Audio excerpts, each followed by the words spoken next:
Welcome to this quick tutorial where I'll guide you step by step on how to disable data collection in Opera Mini on your Android device. Many users don't realize that browsers collect personal information by default.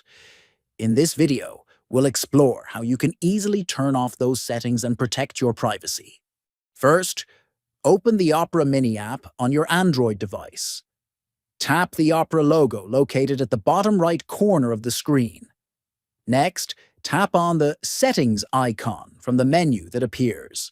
Scroll down until you find the Data Collection option and tap on it. Inside this section, you will find multiple categories related to data collection activities. To maximize your privacy, turn off all the options listed. That's it. By following these steps, you reduce the amount of personal data Opera Mini collects. Thanks for watching. Don't forget to like this video and subscribe for more simple tech tutorials.